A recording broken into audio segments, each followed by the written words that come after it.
주님 감사합니다. 오늘도 주님께서 저희들을 이와 같이 불러 모아주시고 주님의 말씀을 함께 나눌 수 있도록 은혜를 베풀어 주신 것을 감사를 드립니다. 주님께서 아멘. 또 이 말씀을 통해서 저희들의 삶을 돌이켜보게 해주시고 또한 주님께서 말세에 바벨론 성을 참 멸망시키는 이 계시의 말씀을 통해서 저희들이 주님의 오실 날들이 참으로 가까이 왔다는 것을 참 기억하게 됩니다. 주님 참 이러할 때 저희들의 심령이 주님의 말씀으로 채워질 수 있도록 도와주시고 한 말씀 한 아멘. 말씀이 저희들의 생명으로 역사할 수 있도록 주의 성령께서 참 강권하여 주시기를 간절히 기도드립니다. 이 시간을 주님께 아멘. 의탁을 드렸고 거룩하시고 존귀하신 우주 예수 그리스도의 이름으로 기도했습니다. 아멘. 아멘. 오늘은 저희가 계시록 18장 말씀을 함께 이제 교제하려고 합니다. 17장은 종교적인 바벨론의 멸망을 계시한 내용이고요. 19장은 상업의 중심 또 정치의 중심지인 이 바벨론 성의 멸망을 저희들이 함께 살펴보면서 오늘날 이 현대 시대를 살아가면서 저희들의 삶에 적용할 수 있는 것이 무엇인지 또 하나님의 경륜은 어떻게 진행되는지를 함께 살펴보고자 하는 것입니다. 오늘 그럼 먼저 말씀을 함께 읽고 교제를 이렇게 나누도록 하겠습니다. 1절부터 교독하도록 하겠습니다. 이 일 후에 다른 천사가 하늘에서 내려오는 것을 보니 큰 권세를 가졌는데 그의 영광으로 땅이 환하여지더라.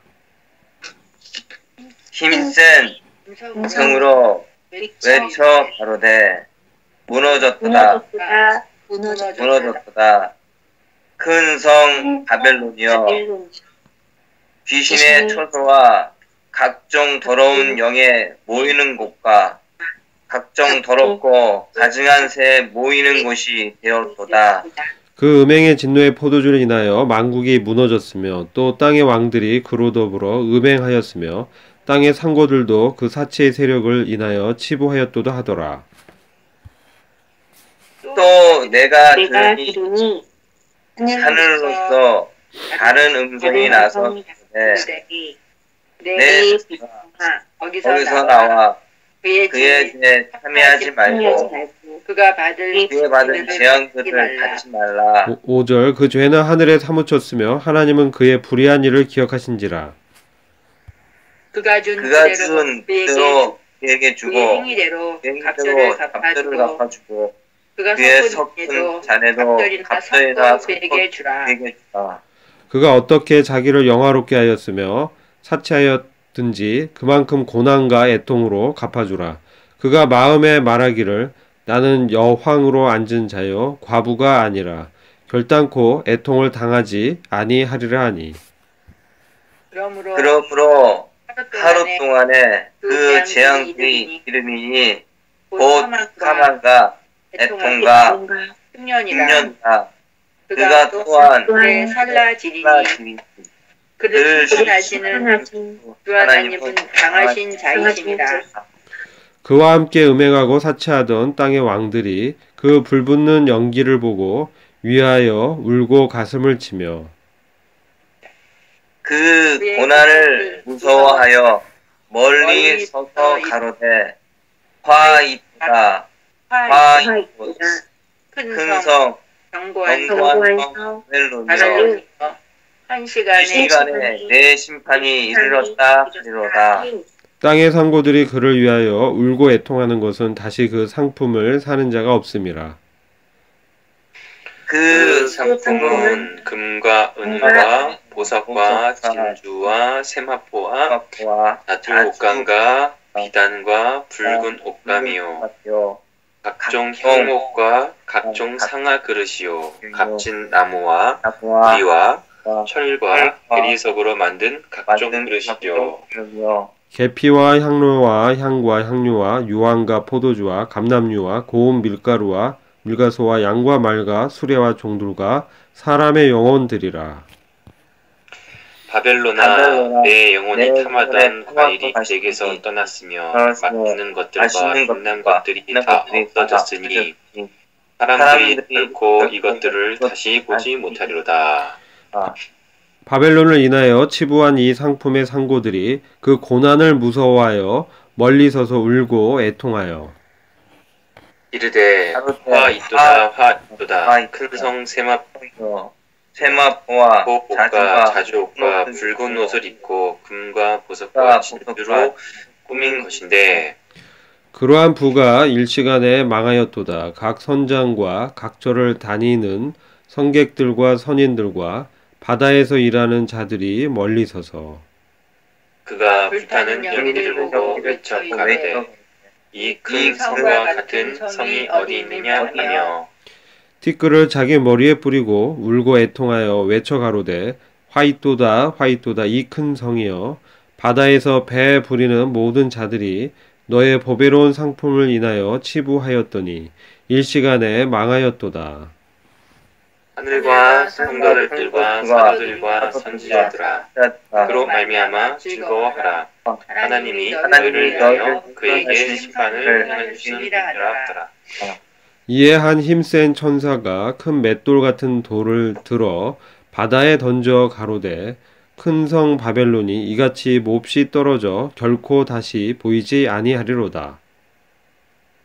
또 무거운 자와 풍류하는 자와 홍소 부는 자와 나팔 부는 자들의 소리가 결코 다시 내 안에서 들리지 아니하고 어떤 세공업자든지 결코 다시 내 안에서 보이지 아니하고 또 맷돌 소리가 결코 다시 내 안에서 들리지 아니하고 등불빛이 결코 다시 내 가운데서 비치지 아니하고 신랑과 신부의 음성이 결코 다시 내 가운데서 들리지 아니하리로다. 너의 상고들은 땅의 왕족들이라. 내 복수를 인하여 만국이 미혹되었도다. 선지자들과 성도들과 이 땅 위에서 죽임을 당한 모든 자의 피가 그 성 중에서 발견되었니라 하더라. 아멘. 네. 아멘. 오늘 그 18장은요. 특별히 그 경제 중심지 또 상업 중심지 정치적인 바벨론의 멸망을 예언하고 있는 부분입니다. 지난 시간에 저희가 교제한 것처럼 이 바벨론의 이 멸망은 영적으로 매우 중요한 의미가 있다고 말씀을 드렸죠. 이 바벨론이라는 것은 창세기 기록된 그 시점부터 지금까지 하나님의 나라에 회방하면서 그것을 방해하고 또 성도들을 핍박하고 죽인 그러한 역할을 해왔다라고 말씀드렸습니다. 그래서 이 종교적인 바벨론은 큰 음녀라고 말씀을 드렸습니다. 그래서 그 부분이 17장에 이제 기록되어 있었고 18장은 이 종교적인 바벨론, 큰 음녀를 이 정치적인 세력이 처음에는 함께 이 동역을 하다가 나중에 이 정치적인 세력이 종교적인 이 음녀, 그 세계 단일 종교 이 세력을 멸망시키는 것이 예언되어 있다라고 말씀드렸습니다. 그것은 정치적인 이 세력, 적그리스도적인 이 세력이 결국은 자신을 신성화하면서 우상을 세우는 그래서 더 이상 종교적인 이 바벨론, 이 음녀의 세력이 도움이 필요하지 않게 된 것을 이제 저희가 말씀드렸죠. 그러면 이 정치와 경제 중심지인 이 또 다른 적그리스도적인 세력인 바벨론 이것이 어떻게 멸망하는지가 18장에 기록되어 있습니다. 그리고 이 18장의 말씀 후에 19장에 가면은 드디어 주님의 재림이 계시되어 있습니다. 그래서 우리가 하나님의 심판의 목적은 이 땅에 그리스도의 그 나라를 건설하는 것이지요. 그런데 이 그리스도의 나라가 건설되기 전에 반드시 이루어져야 할 것이 뭐냐면은 바로 이 그리스도의 나라에 대적하는 바벨론 제국이 이 땅에서 심판을 통해서 멸망해야 된다는 것입니다. 이것은 우리가 이제 이 본문을 다루기 전에 히브리서 2장 8절 말씀을 잠시 같이 보겠습니다. 히브리서 2장 8절과 에베소서 1장 20절 말씀을 통해서 바벨론의 멸망이 어떤 영적 의미를 갖는지를 에베소서 1장 10절입니다. 어떤 영적 의미를 갖는지를 같이 살펴보는 것입니다. 먼저 히브리서 2장 8절을 함께 보겠습니다. 그 히브리서 말씀을 보면 한번 제가 읽겠습니다. 만물을 그의 발 아래 복종케 하셨나이다 라고 하였느니라. 이는 만물을 그에게 복종케 하심에 있어서 그에게 복종하지 않는 것은 아무것도 남기지 않으셨음이라. 그러나 지금 우리는 아직 만물이 그에게 복종하는 것을 보지 못하노라.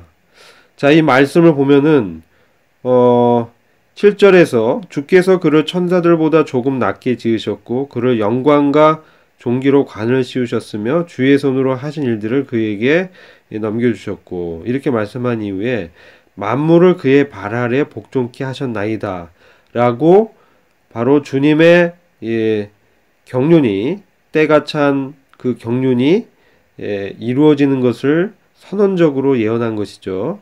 이미 과거형으로 이렇게 기록됐지만 우리가 봤을 때는 이 말씀을 그 8절의 후반절 보면은 복종케 하셨나이다 라고 주님께 만물이 복종케 된 사실을 예언한 것이죠. 이것은 그 뒷말씀을 봤을 때 지금은 우리 아직 만물이 그에게 복종하는 것을 보지 못하노라 라고 아직 만물이 복종하지 못한 것을 말씀하고 있죠. 그래서 이것은 에베소서 1장 20절 말씀을 통해서 말씀의 의미를 명확하게 우리가 알 수가 있습니다. 에베소서 1장 10절입니다. 20절이 아니라 이는 때가 찬 경륜 안에서 하늘에 있는 것들이나 땅에 있는 것들이나 자신 안에 있는 것들까지도 만물을 그리스도 안에서 하나로 함께 모으려 하는 것이니라. 이것은 결국 그리스도 안에서 모든 것을 통일시키고 복종시키는 그러한 때가 앞으로 있을 것을 이제 말씀하신 것이죠. 그래서 우리가 이 말씀을 이해할 때 주님께서 그 십자가에서 죽으셨지만 다시 부활하셔서 부활의 권능으로 하나님의 아들 되심을 입증하신 후 이 땅 가운데 잠시 계시다가 승천하셨죠. 승천하신 이후에 하나님 우편 보좌에 앉아 계십니다. 그래서 주님께서 영광과 존귀로 관을 씌우셨는데 바로 이 만물은 주님의 발 아래 복종을 이제 해야 되는 것이죠. 근데 하나님의 관점에서 봤을 땐 이미 주님께서 십자가에서 승리하셨기 때문에 모든 권세가 주님께 굴복하게 됐다는 것입니다. 그리고 그렇게 하시겠다라는 주님의 경륜을 선언적으로 말씀하신 것이죠. 이것은 우리가 이 성경 말씀을 통해서 마치 이미 된 것처럼 주님께서 말씀하시지만 지금 이 땅의 이게 상태는 그 방향으로 이제 흘러가는 것을 보게 됩니다. 이건 로마서 8장에서도 우리의 영화에 대해서도 말씀하시죠, 주님이. 근데 이 로마서 8장의 말씀은 우리를 이미 영화롭게 하셨다라고 과거형으로 돼 있죠. 그렇죠? 그것은 바로 이제 주님께서 영광스러운 구원, 즉 몸의 구속이죠. 우리를 주님의 영광스러운 몸으로 이 변화시키시는 그런 것을 주님이 작정하셨기 때문에 그런 영광을 우리에게 주시겠다라고 약속하심과 동시에 하나님의 관점에서는 로마서 8장 30절을 보시면 우리가 잘 아는 말씀이죠. 예정하신 이들을 또한 부르시고 부르신 이들을 또한 의롭게 하시고 의롭게 하신 이들을 또한 영화롭게 하셨느니라. 여기서 또한 영화롭게 하셨다라고 이미 영광을 받은 것으로 하나님의 관점에서는 기록하고 있다는 것이죠. 히브리서 2장 8절도 같은 맥락이죠. 만물을 그 발 아래 복종케 하셨나이다.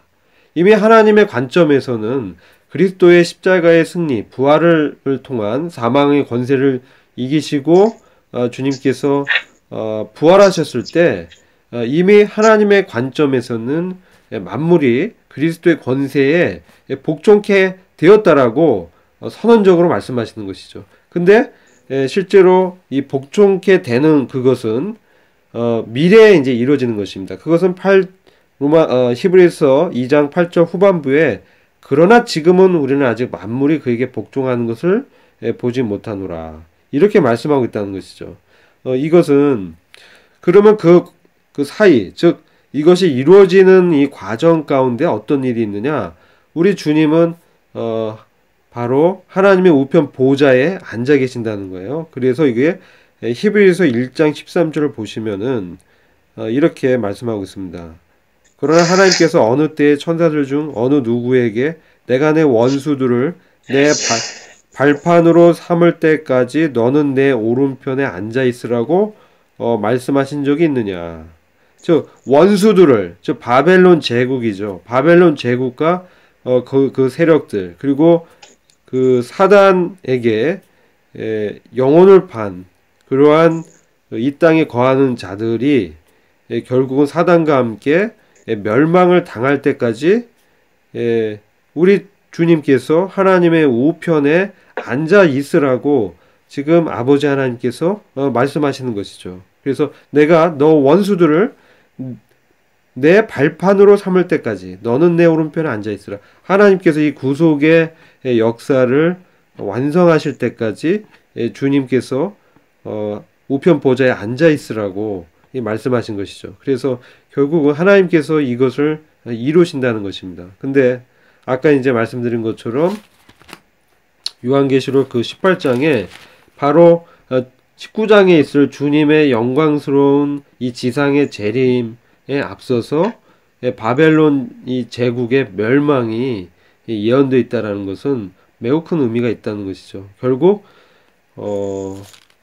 이 땅에서 부하고자 했었던 이 땅의 이 번성과 이 영광을 추구했던 바로 이 바벨론 제국은 하나님에 의해서 심판을 당한다라는 것이 분명하게 기록되어 있습니다. 그런 게 이제 이 18장의 주요 내용입니다.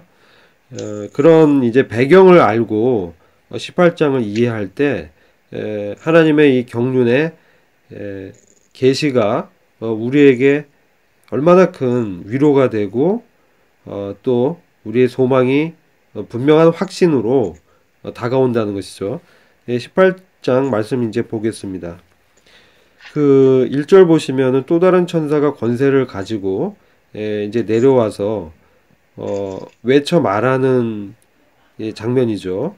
근데 2절 보시면 큰 바벨론이 무너졌다라고 지금 외치고 있습니다. 근데 이 큰 바벨론은 마귀들의 거처고 온갖 더러운 영의 소굴이고 모든 더럽고 가증한 새의 소굴 이루다. 그래서 이것은 매우 그 영적으로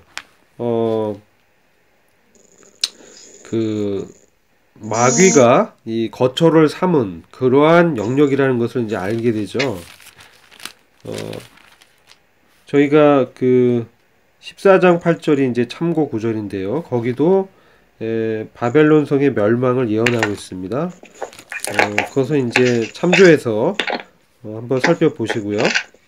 3절 보시면 모든 민족들이 그녀의 음행으로 인한 진노의 포도주로 취한 까닭에 땅의 왕들이 그녀와 더불어 음행하였고 또 땅의 상인들이 그녀의 사치의 풍요함으로 부유하게 되었음이라 라고 하더라. 이것은 여기 보면 땅의 왕들이 이 그녀와 더불어 음행했다. 이것은 바로 이 바벨론이 이 정치적인 어떤 그 영역이 이 왕들로 이 표현됐죠. 땅의 왕들. 그래서 이 정치적인 세력인 이 땅의 왕들이 바로 그녀, 음녀죠. 큰 음녀. 즉 종교적인 이런 세력과 더불어서 음행했다. 이것은 그 바로 이 종교와 이 정치가 하나가 돼서 바로 하나님을 대적하고 이 땅을 바로 그 하나님을 섬기고 하나님께 영광을 돌려야 할 이 피조 인생들이 그렇지 않고 바로 이 자기를 숭배하고 우상을 만들어서 이 사단과 이 하나가 된 그런 것을 음행이라고 표현하고 있죠. 그런데 이런 종교적인 부분뿐만 아니라 땅의 상인들이 그녀의 사치에 부유하게 되었다. 자, 이제 바로 이 상업적 경제 중심지인 이 바벨론 세력이 바로 이 땅의 상인들과 연합해서 그들의 어떤 부를 축적하는 것이 기록되어 있죠. 이것은 이제 오늘날 보면은 이 자본주의 현대 사회를 저희가 돌이켜 보게 되죠. 자본주의 세계 어떻습니까? 바로 이 자본이 이 지배하는 그러한 사회죠. 그래서 인간의 진정한 존엄성, 즉 하나님의 그 아들이 돼서 바로 교회의 부르심 가운데서 하나님께 영광을 돌려야 되는데 그러지 아니하고 이 땅의 재물과 땅의 부를 추구하면서 자기의 쾌락과 자기의 유익을 구하는 그러한 가치관에 사로잡혀 있는 이 사람들을 말씀하고 있는 것이죠. 그런데 이 4절을 보시면요. 아주 우리가 인상 깊게 기억해야 될 말씀이 기록되어 있습니다. 내가 들으니 하늘에서 다른 음성이 나서 말하기를 나의 백성들아 그녀에게서 나오라. 그리하여 그녀의 죄들의 동참자가 되지 말고 그녀의 재앙들도 받지 말라. 이 말씀을 보면은 두 가지로 좀 생각해 볼 수 있을 것 같아요. 바로 이 말세에 이미 교회는 휴거되고 이 환란기가 진행 중에 있을 때 이제 환란기 성도들이 이런 상업 중심지인 바벨론에 속해 있는 그러한 상태에 주님께서 그들에게 이제 그 바벨론에서 나올 것을 말씀하는 것이죠. 그래서 이 환란기에 이 번영을 추구하는 이 상업의 중심지, 경제의 중심지인 바벨론에 하나님의 백성들이 남아있는 것을 보게 됩니다. 그래서 이들은 이제 교회가 아닌 그런 자들이죠. 근데 이제 이들이 그 바벨론 성에 있는 것이 이제 문제가 되는 것이죠. 만약 그 바벨론 성에 있으면서 즉 세상의 가치관과 세상의 이 번영 이 문화죠.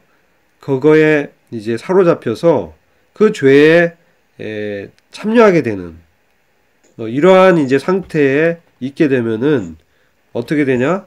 바로 이 심판을 받게 되기 때문에 그 죄에 동참하지 말고 그녀의 재앙들도 받지 말라.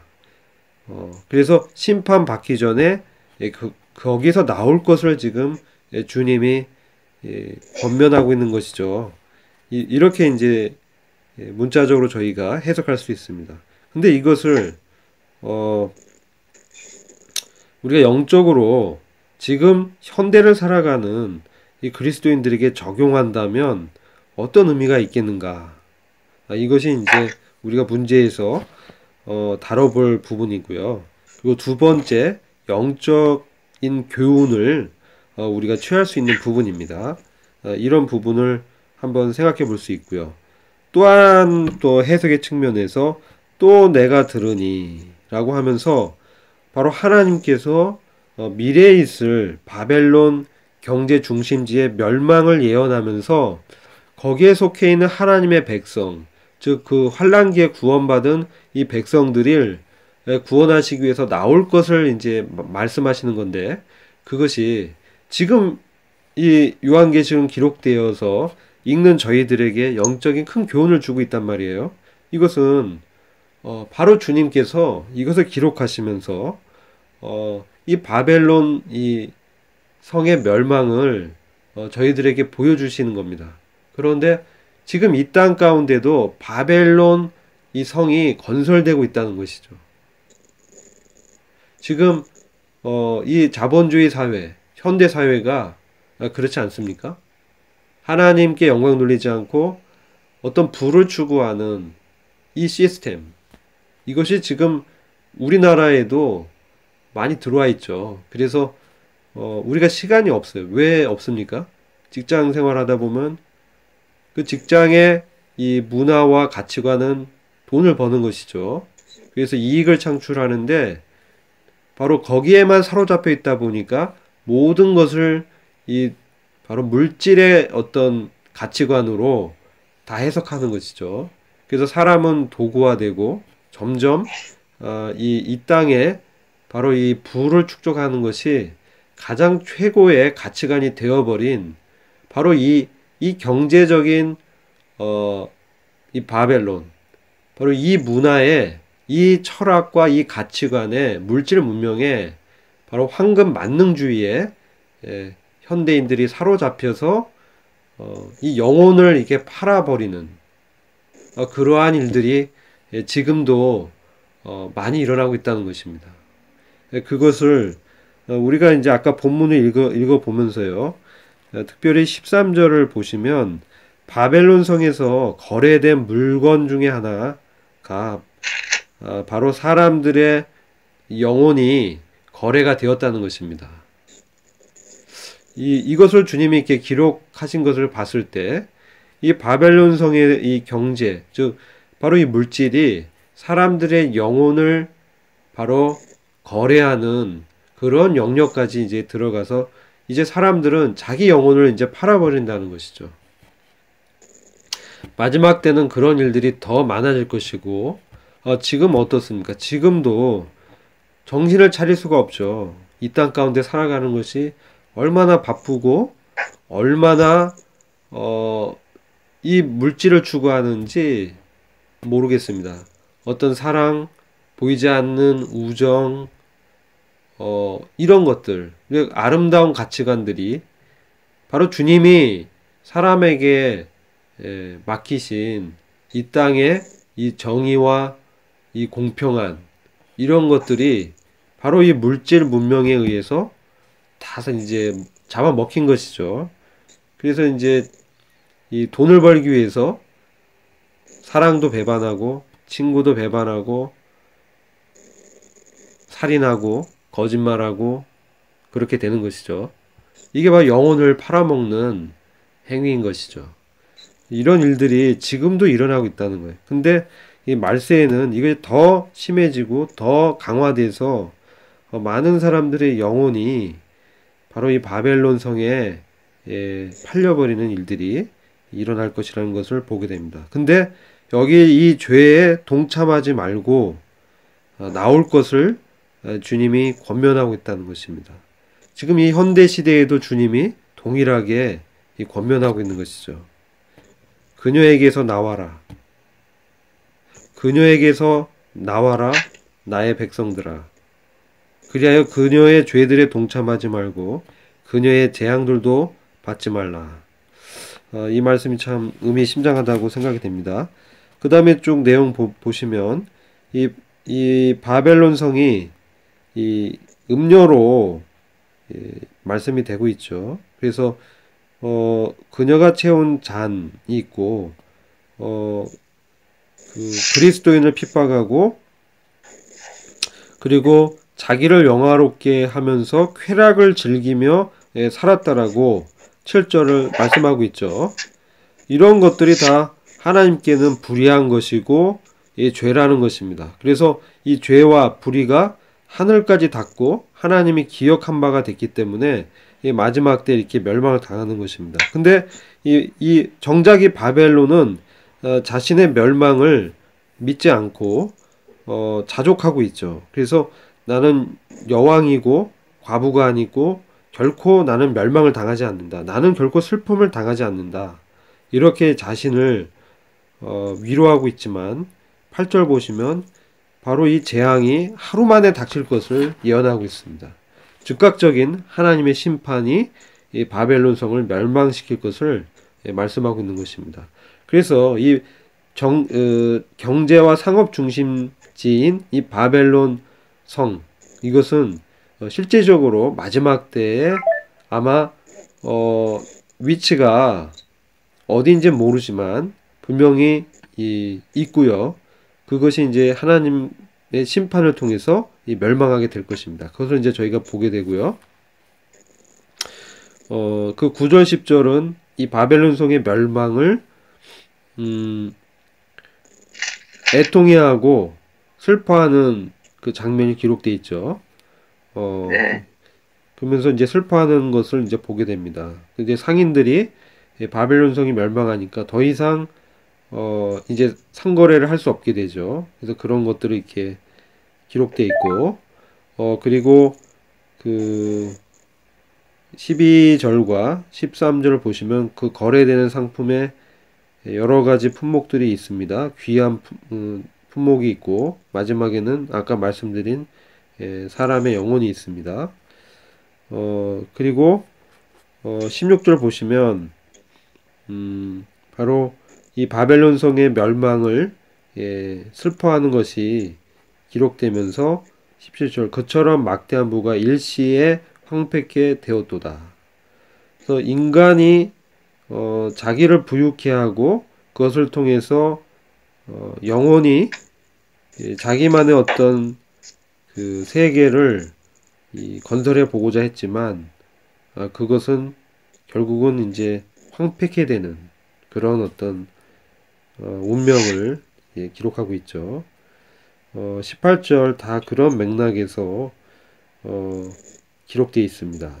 19절까지가 바벨론에 대한 그 멸망에 대해서 애곡하는 슬퍼하는 그러한 내용이고요. 20절 보시면은 기뻐할 것을 때 말씀하고 있어요. 누가 기뻐하냐? 너 하늘과 거룩한 사도들과 선지자들이여 그녀로 인하여 기뻐하라. 바벨론 성의 멸망을 바라보면서 이 하늘은 뭡니까? 바로 이 하늘에는 지금 교회가 주님과 함께 연합되어서 하늘에 함께 앉혀져 있죠. 그렇죠. 그래서 바로 이 교회, 하늘, 그리고 거룩한 사도, 선지자들이 이 바벨론 성의 멸망을 기뻐하는 것이 예언되어 있습니다. 왜냐하면 하나님께서 그녀에게 너희 원수를 갚아주셨기 때문이로다. 그러니까 이 땅 가운데 삶이 바로 우리에게 얼마나 많은 시련과 어려움을 주고 우리를 미워하고 있잖아요. 세상은 그리스도인들을 미워합니다. 왜냐하면 세상의 문화와 가치관은 바로 우리가 갖고 있는 이 진리와 연합할 수가 없죠. 그래서 그들은 우리를 소유할 수 없습니다. 세상은. 우리 세상에 속한 자들이 아니기 때문에 미워한다라고 돼 있죠.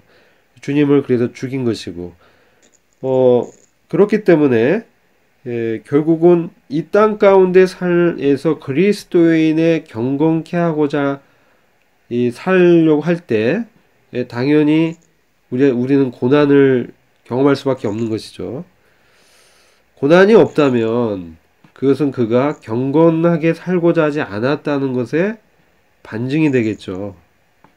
경건케 주님을 믿는 신앙을 지키고자 한다면 이 땅 가운데서는 고난을 당하게 돼 있습니다. 그게 성경적이죠. 그렇기 때문에 바로 그거에 대한 원수를 갚아주신다는 거예요. 주님이. 이것이 얼마나 큰 위로가 됩니까? 우리가 이 땅 가운데 이러한 주님의 약속이 없으면 얼마나 비참합니까? 우리에게 주님의 나라가 없다면 이 땅의 삶이 얼마나 의미 없는 삶이 되겠습니까? 그렇지 않습니까? 우리에게 부활이 없다면 그것은 정말 우리 삶은 비참한 삶인 것이죠. 그러나 우리에겐 부활이 있고 우리에겐 주님의 나라가 있고 바로 우리를 핍박한 바벨론의 멸망을 주님께서 약속하시고 있기 때문에 지금 이 땅 가운데 겪는 어려움과 또 우리가 억울한 일들이 그런 일들을 당했다고 해서 우리가 그것에 사로잡히고 침체할 이유가 없는 것이죠. 이것을 우리가 좀 교훈을 받아야 됩니다. 21절을 보면 이 바벨론 성은 맷돌이 큰 맷돌이 바다에 이렇게 던져지면 바로 가라앉잖아요. 그런 것처럼 결코 다시는 보이지 않을 것이다. 이렇게 이제 예언하고 있습니다. 그리고 그 맷돌 소리가 결코 이제 들리지 않을 것이다. 바벨론 성에서 들렸던 바로 그들의 작업과 생산의 소리들이 더 이상 들리지 않게 되는 그런 날이 온다는 것이죠. 23절 보면 촛불의 빛도 결코 더 이상 비치지 않을 것이고 신랑과 신부의 음성도 결코 더 이상 들리지 않는다라고 기록하고 있습니다. 참 이제 바벨론 성이 앞으로 멸망할 것인데 지금은 촛불도 있고 결혼하는 신랑과 신부도 있고 또 거기에 장인들이 맷돌을 돌리는 그런 소리도 지금은 들리지만 주님께서 다시 오실 때는 이 바벨론 성에 들리던 소리는 더 이상 들리지 않게 된다는 것이죠. 그리고 23절과 24절 이제 23절 후반부에 내 마술로 모든 민족들이 미혹되었기 때문이니라. 지금 이 바벨론이 어떤 마술을 이제 행한다라고 이렇게 표현이 되어 있는데 이것은 이제 번역을 마술로 되어 있지만 이것은 영어는 이제 소서리라고 해가지고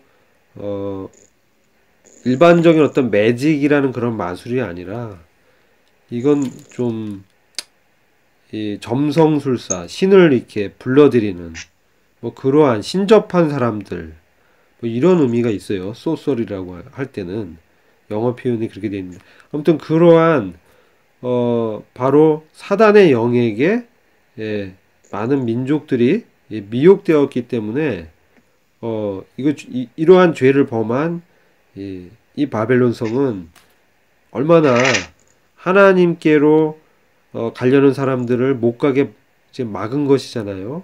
미혹하고 유혹하고 죄를 짓게 하고 그래서 이제 심판을 당하는 것이죠. 그리고 그뿐만 아니라 24절 보면 이 바벨론은 선지자들과 성도들과 이 땅에서 살해된 모든 사람의 피가 그녀 안에서 보였느니라. 바로 주님의 이 선지자들, 주님의 성도들을 죽였다는 것이죠. 이것은 역사 속에서 우리가 이제 확인할 수가 있죠. 남은 시간은 이제 문제를 함께 풀어보도록 하겠습니다.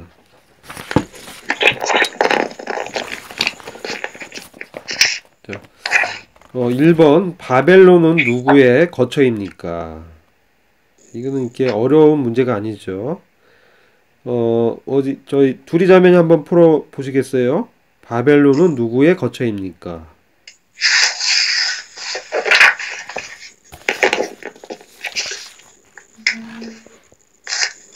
바벨론은 귀신의 처소와 각종 더러운 영이 모이는 곳과 각종 더럽고 가증한 새이 모이는 곳입니다. 네, 그렇죠. 그렇죠. 마귀, 귀신, 더러운 영. 그래서 그 영적인 음행을 하게 하는 것이죠. 네, 감사합니다. 2번 문제 또 보겠습니다. 바벨론에 거하는 성도들에 대한 주님의 마음은 현대를 살아가는 당신에게 어떻게 적용할 수 있을까요? 이번 문제 한번 풀어보시죠.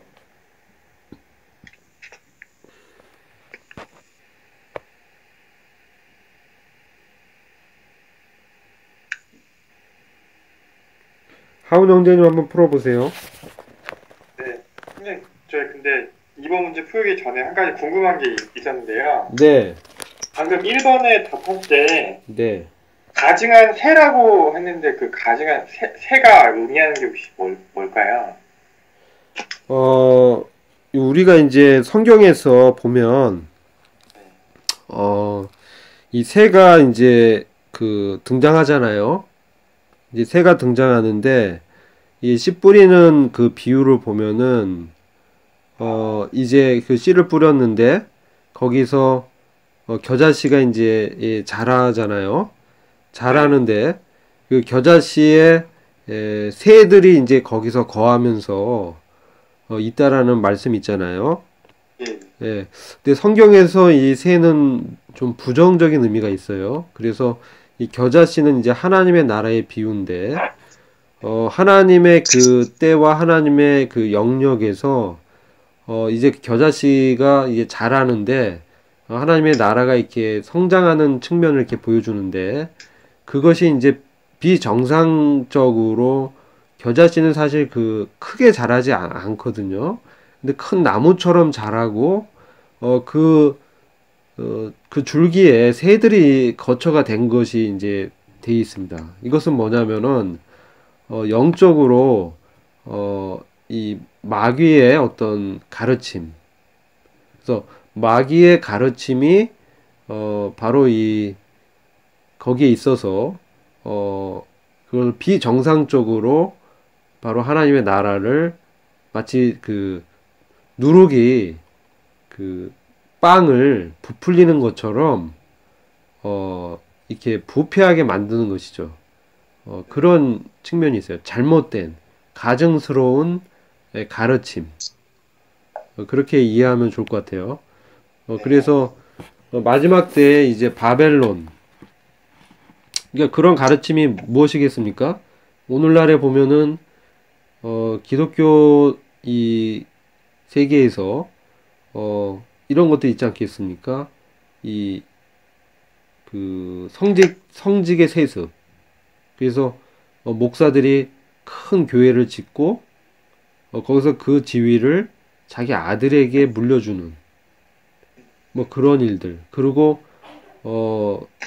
그런 것을 이제 어떤 세력화해 가지고 이 교회의 머리는 그리스도인데 그렇지 않고 사람의 가치관과 사람의 어떤 규칙으로 정해놓고 얽어매고 이러한 어떤 종교적인 영역에서 이 성경의 진리가 아닌 이 잘못된 거짓 가르침들, 이것이 이 누룩처럼 이 번진 것처럼 바로 이 하나님의 나라를 이 부패시키는 그러한 역할을 하는 그러한 존재를 바로 이 가증한 새라고 할 수가 있겠죠. 그렇게 이해하시면 될 것 같습니다. 네. 저는 이번 문제의 답은 일단 여기서 가르쳐 주신 참고절에 보는 것처럼 저는 거기서 나와서 그의 죄에 참여하지 말라는 말이 되게 마음에 남았습니다. 그러니까 이것이 이제 현대를 살아가는 지금 저에게는 어떻게 적용이 되냐면 그러니까 이건 저의 개인적인 어떤 그냥 경험인데 제가 구원을 받고 나서 제 친구들은 다 술을 마셨는데 이제 그렇게 죄의 어떤 유혹에 빠질 수 있는 그런 환경들에 대해서는 제 자신이 스스로 거기서 나와야겠다라는 생각이 들더라고요.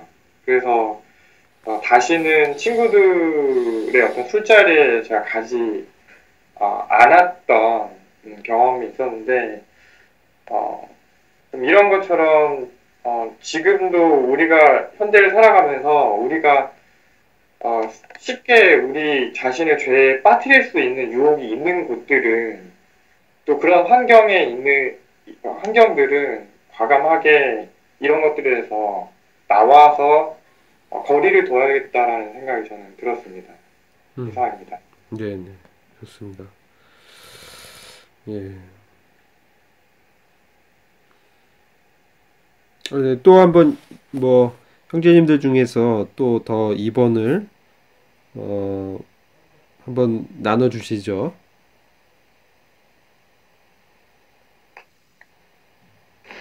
저는 2, 3번을 같이 할까요? 네, 나중에? 네, 예. 같이 해보시죠. 저는 앞에 형님 말하는 대로 똑같고요. 저는 지금 계속 이거는 진행형이라고 생각해요. 주님 안에서 살아갈 때는 이거는 저희들이 어떻게 살아가야 될지는 저는 이렇게 써놨거든요. 충성된 종으로서 주님의 역사하심을 따라 이 세상에 살게 하시거든요. 네네. 그리고 주님의 인자하심에 참여하도록 하고 그 주님의 인자하심에 따라 나아가도록 하신다는 주님의 말씀이 저는 또 생각나고 또 주님께 찬미를 드리는 게 이 현대를 살아가는데 우리에게 적용이 되지 않는가 이렇게 싶어서 말씀을 드립니다. 감사합니다. 상유 형제님. 네.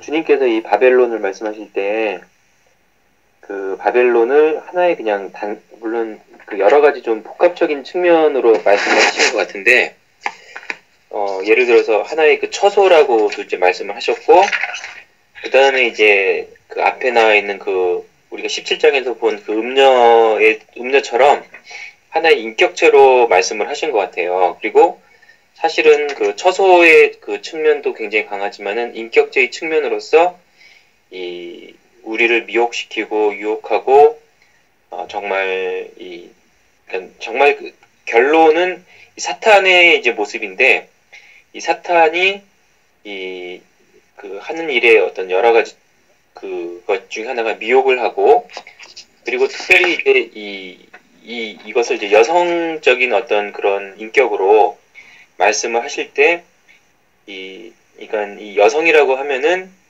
그 배우자로서 남편이 있고 또 이제 그 남편의 그 와이프, 그러니까 아내로서의 어떤 역할을 하는 그런 부분이 이제 굉장히 강한데 그 아내가 그런 관계를 떠나가지고 그 부부 관계를 이제 부인하고 떠났을 때 이제 음녀가 되고 다른 남자와 통정하고 뭐 이럴 때 이제 음녀가 되고 그런 행동을 음행이라고 얘기를 하는데 그 음행에 대해서는 저희들이 이제 실제적으로 뭐 요셉을 이제 이렇게 유혹했던 보디발의 아내라든가 삼손을 유혹했던 이제 들릴라라든가 아니면 또 잠언에 나와 있는 여러 그 음행에 대한 그 음녀들이 나오는데 정말 어떻게 보면은 남성들한테는 그 매력적이고 매력이란 자체가 이제 끈다는 그런 뜻이잖아요. 그리고 정말 눈을 돌리게 하고 많은 사람들이 거기서 이제 헤어나지 못하고 라는 잠언의 말씀에 이제 그렇게 나와 있는 것처럼 이제 그런 측면에서 영적으로 우리를 이렇게 끌고 가는 그것이 이제 사실은 사탄의 모습이고 그런 아주 정말 헤어나오지 못하는 어마어마한 그런 능력이 있는 또 매력이 있는 또 이제 사치스러운 하여튼 그런 이제 우리를 그렇게 이제 굉장한 이제 능력이 있는 거죠. 그것이 바로 이제 사탄의 이제 존재인데 그리고 세상이 또 동일하게 우리를 그렇게 유혹을 하는데 주님의 마음은 그런 곳에서 나오라 이렇게 하실 때 정말 그거는 본질이 아니다. 너희들이 보는 거는 다 안목의 정욕과 이생의 자랑과 그런 것들이고 그런 것들은 다 사라져 버리는 것이고 진정한 영적인 가치, 이것은 이 하늘나라에 있는 거고, 그 나와 함께, 하나님과 함께 우리가 누려야만 되는 그 부분이고, 그것이 실제가 되는 것이기 때문에, 그리고 그것이 진리이기 때문에 거기서 이제 나와야 되는 것이다. 이렇게 굉장히 이 간절한 마음으로 주님께서 그것을 보도록 하셨다는 이런 생각이 듭니다. 이상입니다.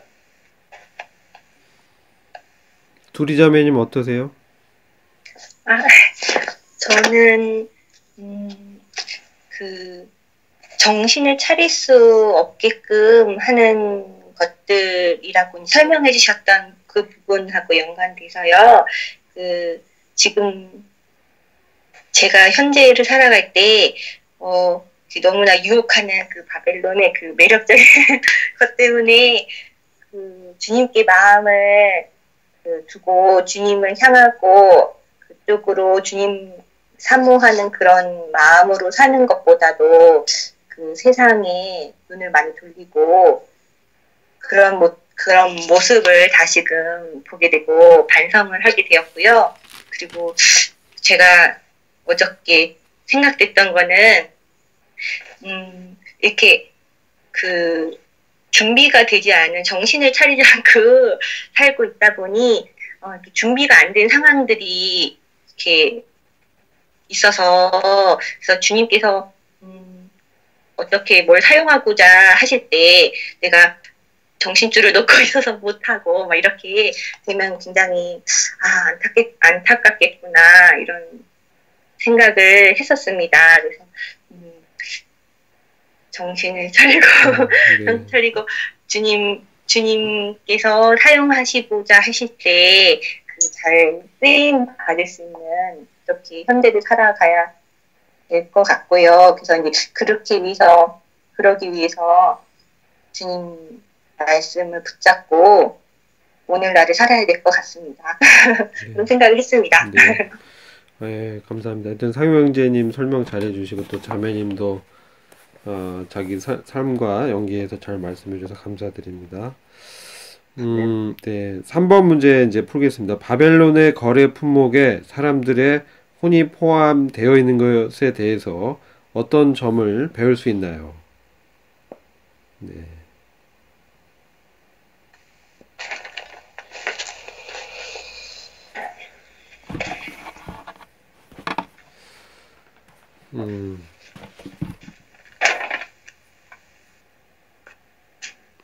하운 형제님 설명.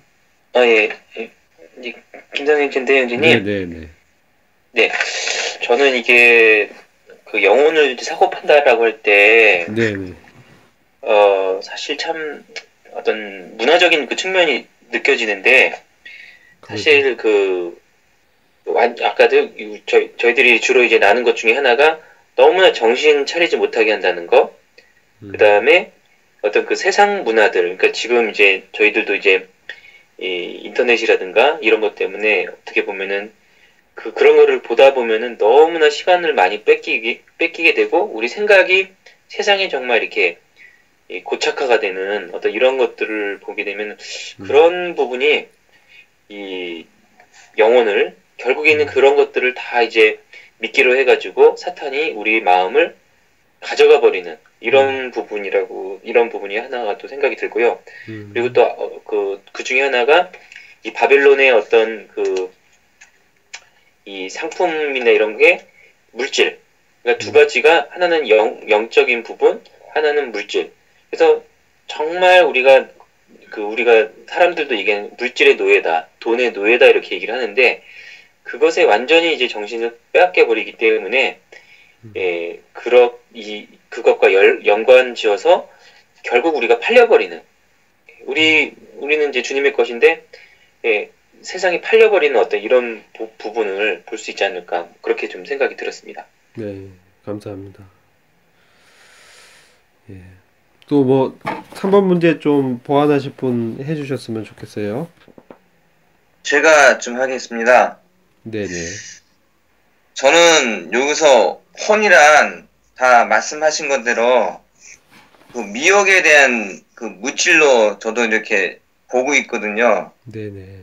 근데 그런 물질들이 이 세상에서 저희들이 이 보고 듣고 이런 과정에서 우리가 걸어가고 있는데 그런 것에서 주님은 어떻게 보시냐면은 주님을 바라보는 것에서 또 이렇게 이제 미혹되면은 주님을 바라보는 것에서 멀어지게 또 되고요. 또 주를 찾지도 않고 오히려 주님을 또 방해하며 경제적으로나 정치적으로 있는 모든 물질 만능주의에 또 현혹되게 하고 또 자기 자신이 안주하게 되고 또 멸망에 이르는 점과 또 저 같은 경우에는 또 이런 모든 것에서 또 멀리 해야 되겠고 또 주님을 바라봄으로 이 모든 것에서 자신을 낮추며 깨끗게 주시는 주님께서 주시는 삶 가운데 살아가야겠다는 굳은 믿음을 또 신념을 이렇게 주신다고 제가 이런 데서 또 이제 배우게 된다고 이렇게 말씀을 또 드리게 되거든요. 저는 뭐 이 혼이라는 게 이 세상에서 너무 바쁘게 이게 움직이다 보니까 글로 막 이렇게 그 혼이 이리 갔다 저리 갔다 저도 이런 적이 좀 있거든요. 하다 보면은 근데 이런 거에서 멀리 하려면은 주님을 바라봐야 되고 말씀을 그래도 먹어야 된다는 거 이거밖에 없더라고요. 그래서 이렇게 또 말씀을 드립니다. 네, 이상입니다. 예, 감사합니다. 예. 예, 좋습니다. 이제 4번 마지막 문제. 심판의 최종 목적이 바벨론이며 그 멸망이 단 하루 만에 이루어지는 것에 대해서 어떻게 생각하십니까? 이는 하운 형제님이 좀 네. 풀어보시죠. 네. 저는 그 아까 3번, 4번이랑 좀 연결해서 답을 좀 드리려고 하는데요. 일단 이 상인들은 3절에 보면 그 음녀의 어떤 음녀와 결탁해서 이 결탁해서 그 부자가 된 사람들이라고 나와 있더라고요. 그래서 이 상인들은 사실 악한 영에 굴복해서 살아가는 사람들이라고 생각하고 이 악한 영들은 이 악한 영들 이 물질적인 것들이 약한 사람들을 참 지배하고 유혹해서 다른 사람들의 혼까지도 참 이렇게 가져가려고 하는구나라는 걸 보면서 말씀 중에 뭐 사단은 할 수만 있으면 믿는 자들도 유혹하려고 한다라는 말씀이 떠올랐고 참 우리가 참 연약한 자로서 참 이렇게 악한 영에 이끌려서 다른 사람의 영혼까지도 이렇게 거래의 대상으로 두려고 하는 자들로부터 우리가 항상 경계하는 마음을 가지고 살아야 된다고 생각하고 물론 우리가 눈에 보이는 것들에 있어서 참 연약하고 그럴 수 있지만 오늘 그 말씀에서 본 것처럼 바벨론이 정말 화려하고 그랬지만 그 멸망이 정말 단 1시간 만에 in one hour라고 보는 거 보니까 1시간 만에 이것들이 다 멸망하는 것들을 이렇게 보면서 정말 우리가 보는 이 세상의 것들의 주인이 누구인지 다시 한번 알 수 있었고 우리는 영원한 이 땅의 주인이신 우리 주님만을 붙잡고 살아야겠다라는 생각을 했습니다. 예. 아멘. 아멘. 네. 우리 그리스도인은 이 땅에서는 이방인요 나그네처럼 이 땅을 이제 걸어가지 않습니까? 그래서 히브리서 말씀도 보면은 이제 이 땅에서는 눈을 돌리고 하늘에 우리가 거할 영원한 하나님의 나라, 거룩한 성 새 예루살렘을 바라보는 그 신앙의 위인들처럼 저희들도 그러한 그 삶을 말씀을 통해서 이 권면을 받게 되는 것 같아요. 그래서 참 감사를 드리고요.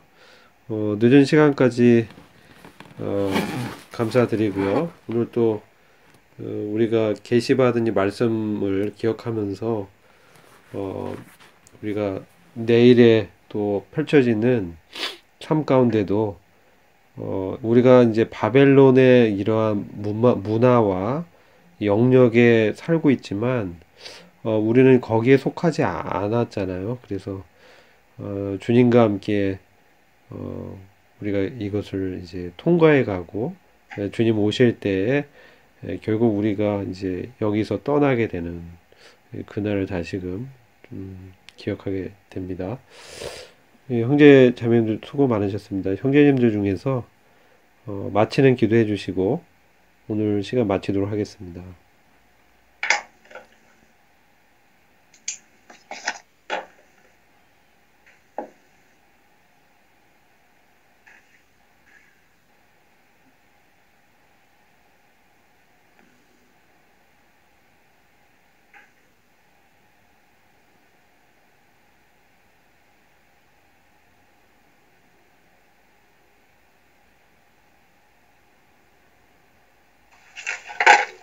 주님 감사합니다. 참 이렇게 시시때때로 저희들에게 참 말씀을 함께 나눌 수 있는 시간 허락해 주셔서 참 주님이 어떠하신 분인지 참 저희들이 주님의 마음을 생각하게 되었나이다. 주님 참 저희들이 살고 있는 이곳이 바로 참 바벨론이오며 참 주님께서는 참 저희들을 데려가시기를 참 기다리시고 참 저희들이 살고 있는 이곳에 참 성도들의 피가 흘려지는 참 잔인하고 참 무서운 곳인 것을 저희들이 생각해 보옵나이다. 참 저희들의 본향은 이곳이 아니고 하늘나라이며 참 저희들이 그곳에 가는 자들이옵나이다. 주님 참 저희들이 온전히 참 마음과 생각을 주님께로 향하게 해주시고 참 저희들이 이 참 물질에 참 혼이 팔리지 않게 하시고 이 바벨론에 그 음행에 참 참여하지 않는 자들이 되게 하여 주옵소서. 저희들을 참 죄로부터 참 멀리 해주시고 참 주님과 참 동행하며 참 걸어가게 해주시고 땅의 그 사치한 것들을 참 바라보지 않게 하여 주시기를 기도드리옵나이다.